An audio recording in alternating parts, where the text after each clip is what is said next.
So now Beverly Stone will speak about 5G's impact on trees and pollinators, on plants and pollinators. So I'm trying to figure out how to do this in that I have notes on my computer. So maybe you push the slides and I'll just move the slide. Okay.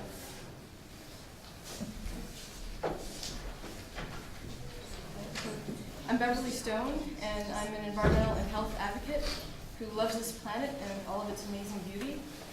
And while I have a science background, which is actually a BS in chemistry, I'm new to the science behind man-made radiation. But one of my favorite books is The Lorax, and so my choice to speak today on the impact of man-made radiation on all living things doesn't come as a surprise to anybody who knows me. Most of you probably remember Rachel Carson's landmark book called Silent Spring. It was written in 1962, and it documented the adverse effects from indiscriminate use of pesticides in our environment. That's where we are again today, but this time it's wireless. There are many parallels between Carson's Silent Spring and man-made radiation. Both are invisible, both are universal, exposure is cradle to grave, the harm is indiscriminate, they both cause adverse biological effects, both are children of military innovation. Thank you. Innovation, I'm a little nervous. And both are bioactive, and both involve harmful effects from synergistic combinations. The radio frequency microwave technology was developed in World War II, and it's known today as radar. At the end of the war, microwave ovens were developed after an engineer discovered a candy bar in his pocket had melted when he was near the magnetron power source. Many species have internal GPS systems that are a function of these nanoparticles of magnetite, which is an iron-based particle, and the man-made radiation makes their GPS systems go haywire. This may be another factor behind what everyone's heard about with the colony collapse disorder, in which perfectly healthy bees abandon their hives.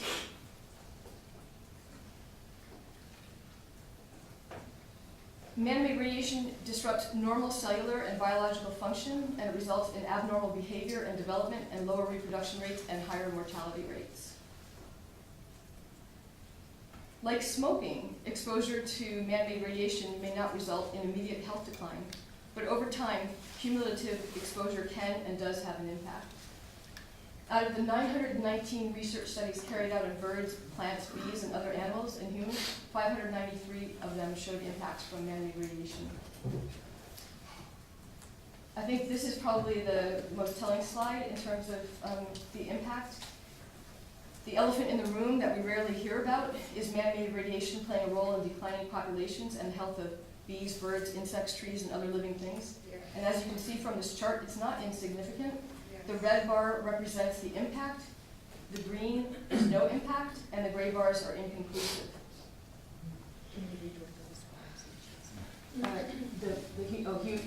Everyone see, can you see that it says humans, other animals, plants, wildlife, bees, birds, in terms of the bars going down? Is that too small? Next slide. So the elephant in the room is getting bigger with 5G.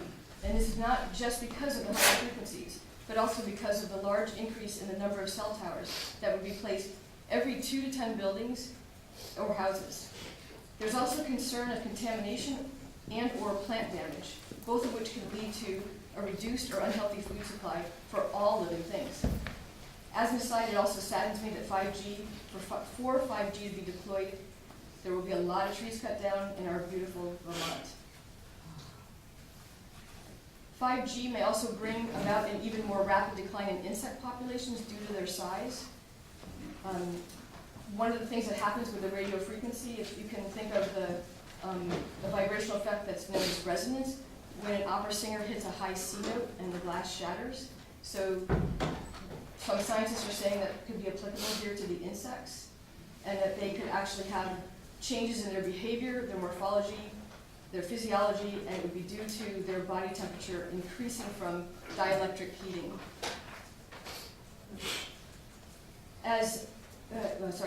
We need sustainable technology, not just for us, but also for our non-human fellow inhabitants, so that we can all thrive and live, or all live and thrive well.